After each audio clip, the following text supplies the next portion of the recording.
Hello boys and girls, story time, and I'm going to tell you a story today about the Velveteen rabbit, and that's a rabbit that is made of velvet, and that's very soft material.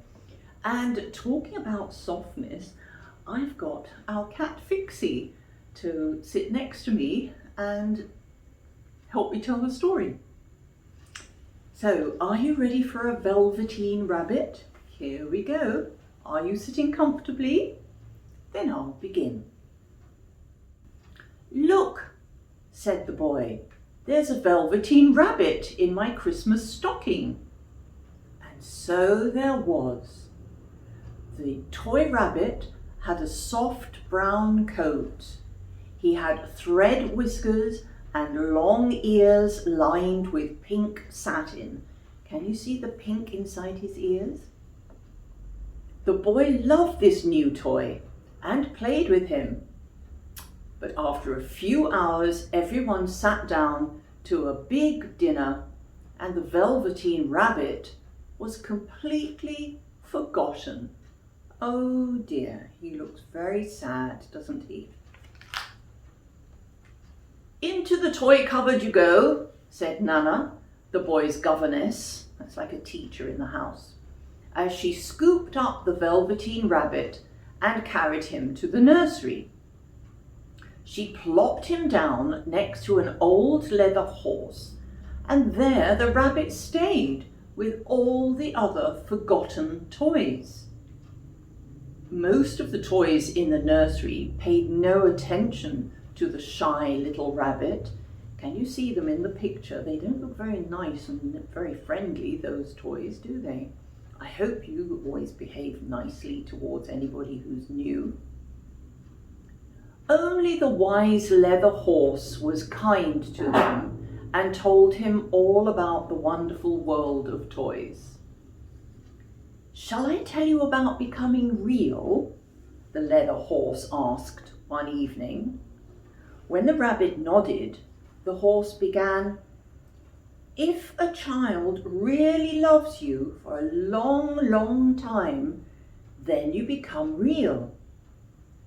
Of course, by the time it happens, you will have been hugged so much that you will be quite shabby. Are you real?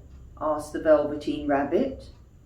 The horse's eyes sparkled. Oh, yes, he whispered with joy. The Velveteen rabbit thought about what the horse had said, and the more he thought, the more he wanted to be real too. Where is my Scotty dog? The boy asked one night. I can't fall asleep without my Scotty dog. Nana looked at the boy in his bed and sighed. Then she reached into the toy cupboard and pulled out the Velveteen rabbit. Try sleeping with this bunny, she said. The boy fell asleep with the Velveteen rabbit in his arms that night, and every night thereafter. When the lights were out, the boy would tell the rabbit stories. The boy would build deep burrows in the blankets that he said were like the burrows real rabbits lived in. A burrow is a long tunnel. During the day, the boy took the Velveteen rabbit for picnics in the garden. We are the very best of friends now, the boy said to the rabbit. The Velveteen rabbit was happy, so wonderfully happy that he never noticed that his velveteen coat had been rubbed smooth and his pink satin ears had lost their shine.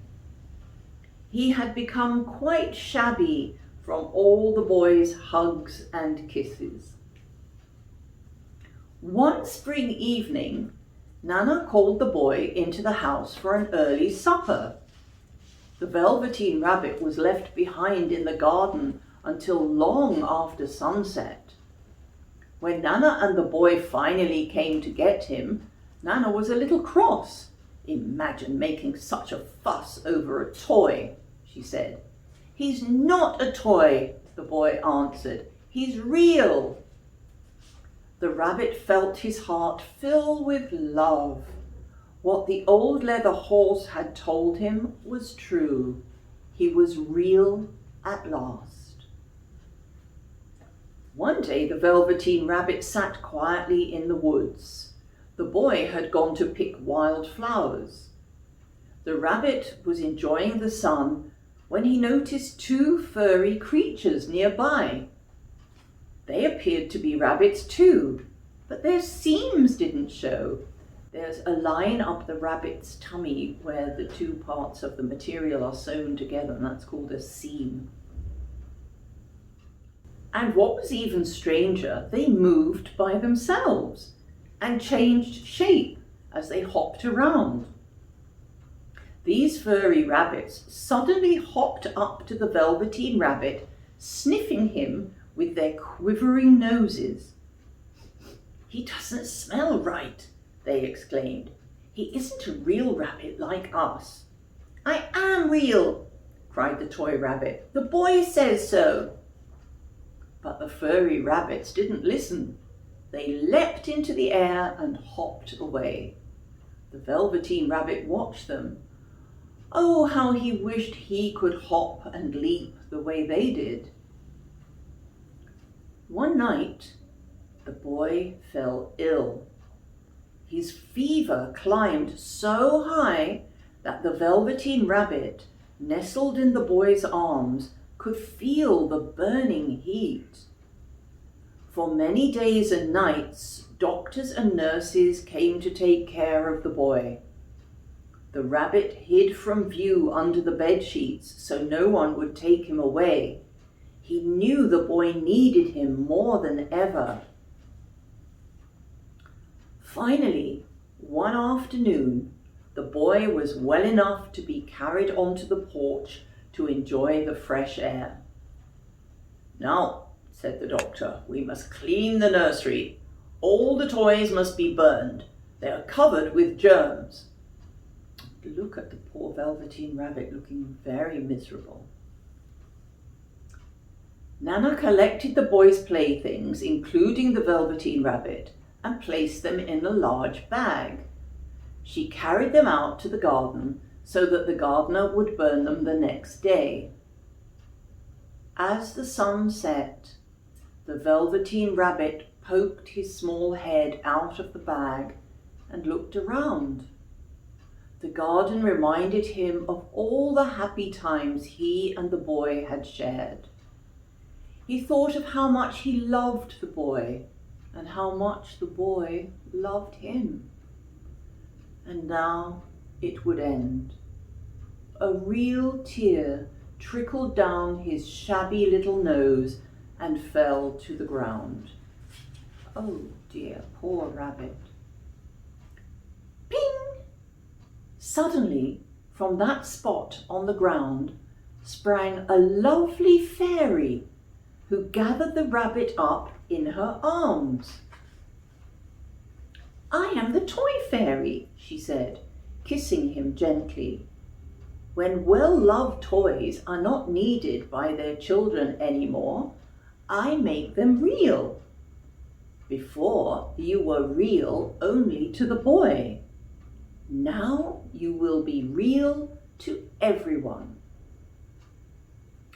A year passed, and one day the boy was playing in the woods when a furry rabbit hopped right up to him. The boy stared at the rabbit and thought, "How strange. He looks like my dear old rabbit that was lost when I was sick." The rabbit looked at the boy thoughtfully and then leapt into the air and hopped away.